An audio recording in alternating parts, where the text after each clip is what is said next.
कि मुस्लिम आबादी के बीच में इतने सालों पुराने मंदिर हैं जिन पे आज तक किसी भी मुस्लिम ने नुकसान नहीं पहुंचाया। राम मुझे अगर ढूंढने होंगे तो मंदिर में जाऊंगा, और भारतीय जनता पार्टी को राम अगर ढूंढने होंगे वो मस्जिद में जाएंगे।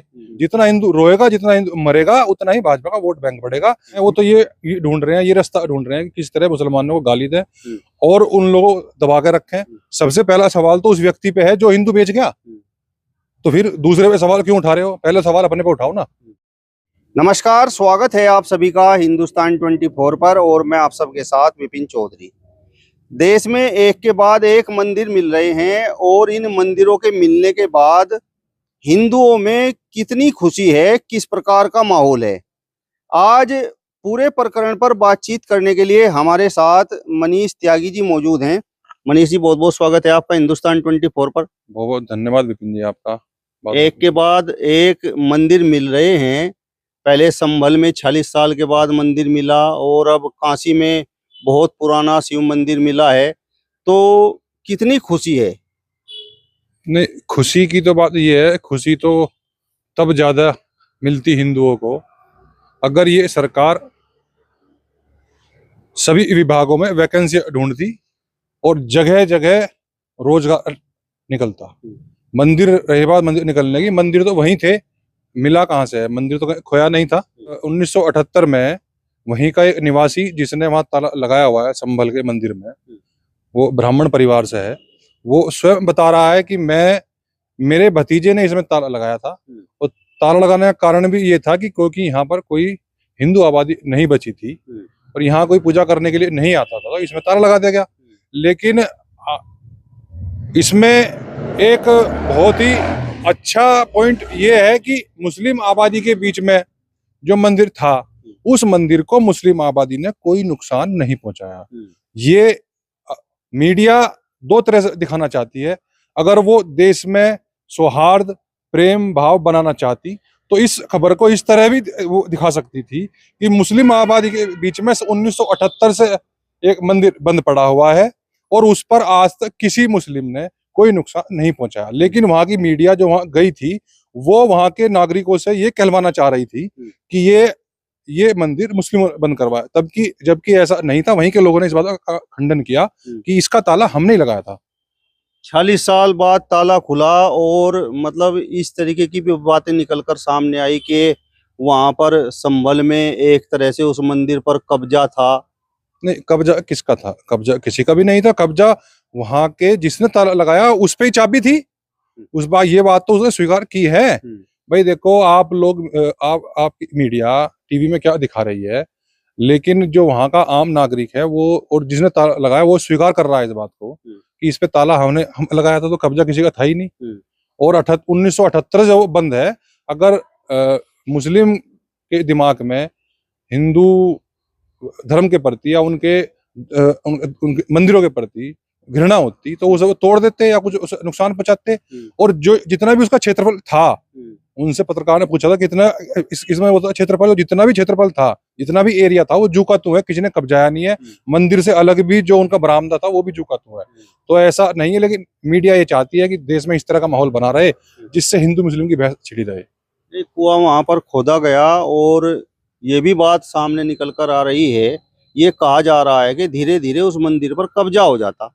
नहीं, ये तो अब सुनो, कहने को तो जो मैं बताता रहा हूँ, मीडिया तो वही कहेगी जो सरकार, जिससे बेनिफिट है सरकार को। और सरकार को बेनिफिट केवल इसी बात से है कि माहौल हिंदू मुस्लिम का बना रहे, और मीडिया सरकार के हाथों की कठपुतली है, यही वो माहौल बनाना चाह रही है। जबकि आम जनता जो वहाँ का स्थानीय निवासी है वो इस चीज बार बार खंडन कर रहे हैं कि ऐसा कुछ भी नहीं है। आज तक भी हमें किसी ने कोई आपस में हमारी किसी लड़ाई नहीं हुई इस संबंध में।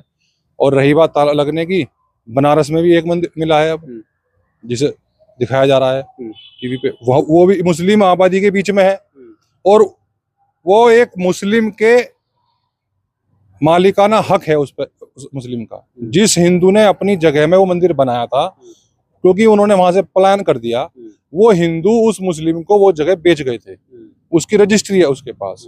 लेकिन उसके बावजूद ही 32 साल से उन लोगों ने जबकि उस मंदिर में कोई मूर्ति नहीं थी, आज भी कोई मूर्ति नहीं है, लेकिन एक गुम्बद बना हुआ है, उस गुम्बद को भी उन लोगों ने नुकसान नहीं दिया। तो ये तो एक अच्छी बात है, एक अच्छा संदेश देने के लिए खबर थी, ना कि गंदा संदेश देने के लिए, जहर फैलाने के लिए खबर नहीं थी। ये तो अच्छा संदेश के लिए खबर थी कि मुस्लिम आबादी के बीच में इतने सालों पुराने मंदिर है जिन पे आज तक किसी भी मुस्लिम ने नुकसान नहीं पहुंचाया, लेकिन मीडिया इसे उल्टे रूप में दिखा रही है जिससे जहर फैले। लेकिन सवाल वहां पर कुछ लोग ये भी कर रहे हैं कि जब अब काशी में ये मंदिर मिल गया है तो इसे तो मतलब खोल देना चाहिए, लोगों की भावनाएं उसके साथ जुड़ी हुई हैं।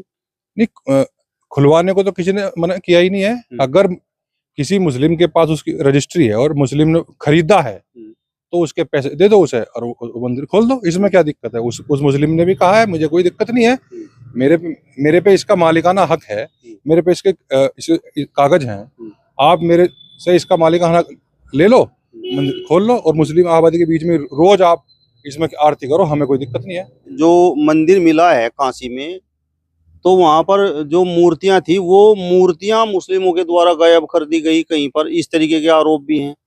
अब देखो ये तो इस बात का कोई प्रमाण तो है ही नहीं, आदमी कुछ भी कह सकता है। जिस आदमी को केवल काम ये है कि मुसलमानों को जितनी अच्छी और जितनी ज्यादा जितनी गंदी गाली हम दे सकें तभी हम अच्छे हिंदू कहलाएंगे, तो वो लोग तो फिर इसी उस पे हैं। वो तो ये ढूंढ रहे हैं, ये रास्ता ढूंढ रहे हैं कि किस तरह मुसलमानों को गाली दें और उन लोगों को दबा के रखें।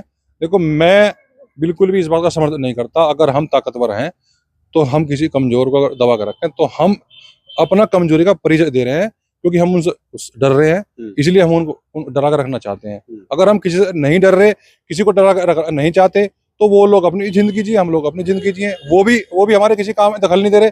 और दखल ना देने का प्रमाण यही है कि 32 साल से और 50 साल से जो मंदिर थे उनके एरिया में उन्हें जब नुकसान नहीं पहुंचाया, तो इसका मतलब सीधी सी बात है कि वो भी ये चाहते हैं कि किसी की आस्था में ठेस ना पहुंचे और इसी सभ्यता से हमारा देश आज तक चला है। लेकिन ये उस निजाम को बिगाड़ना चाहते हैं ये भारतीय जनता पार्टी और इसके कार्यकर्ता, और उसी में इनका साथ मीडिया दे रही है। जहाँ जहाँ मुस्लिमों की संख्या बढ़ती है तो वहां से हिंदू पलायन क्यों करता है? देखो ऐसा नहीं है, आदमी अपनी बिरादरी में और अपने परिचितों में और अपने धर्म के बीच में ही रहना चाहता है, कोई भी हो। मैं यहाँ हिंदू आबादी में हूँ, मेरे पास यहाँ लोग अगर कोई नया मकान बनाने के लिए कोई सोचता है तो हमसे भी इस बात की वो चर्चा करता है कि किस जाति के मकान ज्यादा हैं। जिस व्यक्ति का जिस जाति से विचार नहीं मिलता वो उस जाति के आसपास मकान बनाना नहीं पसंद करता, और ऐसे ही वो लोग हैं और ऐसे ही ये पूरी दुनिया ही ऐसी है। सभी इसका ताना बाना ही इस तरह का है, अपनी विचारधारा के नजदीक ही लोग रहना चाहते हैं, चाहे वो जातिगत हो चाहे वो धर्मगत हो। तो ऐसा नहीं है कि पलायन करके जो लोग वो गए हैं, पलायन का मतलब ये नहीं है कि वो वहां से धक्का खा के बाहर निकाल दिया। वो लोग तो अपनी नौकरी के संबंध में, अपने रोजगार के संबंध में उस जगह को छोड़ के चले गए। ऐसे बहुत गांव हैं जिस गांव के अंदर जो हिंदू बाहुल्य है, मैं बिरादरी त्यागी हूँ, मेरी बिरादरी के गांव में, मेरे गांव के अंदर बहुत लोग ऐसे हैं जो शहर में ही तो रोजगार है, वो गांव छोड़ के शहर में ही जाएंगे ही, और फिर उनके बच्चे भी शहर में पढ़ेंगे तो उन्हें अपना मकान भी शहर बनाना पड़ेगा। तो दो जगह तो वो रह नहीं सकते। तो गांव का मकान ताला लगा हुआ है, मेरे गांव के मकान में ताला लगा हुआ है। अब कोई मुझे ये कहने लगे कि अपने गांव से मनीष त्यागी ने पलायन कर लिया, पलायन थोड़ी कर दिया हमने। हम अपने रोजगार के संबंध में शहर में आए थे और वहां हमारी वोट कट गई। अब इसका मतलब ये तो नहीं है ना कि वहां से हमें किसी ने खदेड़ दिया या हमने पलायन कर लिया। तो इसी तरह की वहां बात है, अपने रोजगार के लिए आदमी बाहर जहाँ उचित समझेगा जाएगा। मतलब मुस्लिमों के व्यवहार की वजह से हिंदू पलायन नहीं करते? बिल्कुल नहीं करता, बिल्कुल नहीं करता, कोई नहीं। देखो व्यवहार तो आप किसी का भी पसंद या नापसंद कर सकते हैं।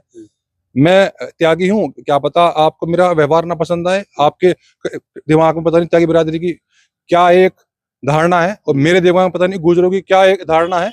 तो वो तो एक व्यवहार तो आदमी का व्यक्तिगत है, किसी के धर्म के आधार पे या किसी की जाति के आधार पे पूरे धर्म को या पूरी जाति को उसके व्यवहार का आकलन करना, ये तो एक मूर्ख व्यक्ति की पहचान है।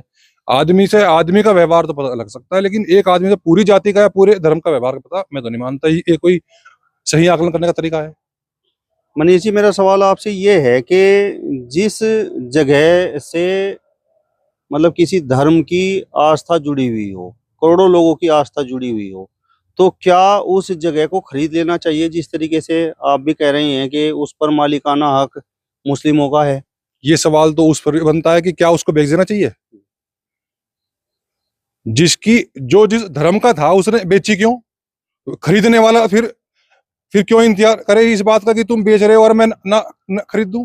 सबसे पहला सवाल तो उस व्यक्ति पे है जो हिंदू बेच गया। तो फिर दूसरे पे सवाल क्यों उठा रहे हो? पहले सवाल अपने पे उठाओ ना कि आप उसे बेच क्यों गए?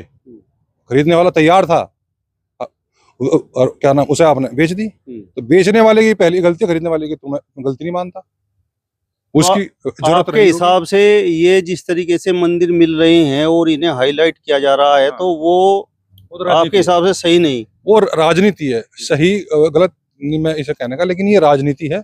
और आम जनता ऐसी बात नहीं है, सब समझ भी रहे हैं इस बात को कि 24 घंटे टीवी पे यही बात है, अखबारों में यही बात है, क्योंकि आम जनता इसी बहस में उलझी हुई है। वो रोजगार के लिए, अपनी किसान अपनी डाई के लिए, अपने यूरिया के लिए, अपने बीज के लिए, युवा रोजगार के लिए, महिला सुरक्षा के लिए, स्वास्थ्य के लिए कोई बात करे ही ना, फुर्सत ही ना मिले उसे मंदिर और मस्जिद की बहस के अलावा। तो इसी बातों में उलझा के वो लोग, यही उनका फंडा है उनका। अगर उन्हें हिंदुओं की चिंता होती तो बांग्लादेश में आज तक प्रधानमंत्री ने बांग्लादेश का बै भी नहीं बोल रहा। क्यों नहीं बोल रहे भाई? है कांग्रेस पार्टी, अन्य पार्टी लगातार संसद में ये बहस करना चाह रही हैं कि आप बांग्लादेश पे आपने क्या किया, आपकी सरकार ने कौन सा फैसला लिया जो आपने राफेल या दूसरे जितने भी लड़ाकू विमान है आपने एक बार भी वहां क्यों नहीं घुमाए? आपने उसे आंखें क्यों नहीं दिखाई? और मीडिया हमें 11 साल से बता रही है कि डंका बज रहा है। उस डंके का आज फायदा उठाना था तो आज पता लगता कि वाकई में हमारा डंका बज रहा है, लेकिन डंका नहीं बज रहा, केवल वो डंका मीडिया में और आम जनता का बेवकूफ बनाया जा रहा।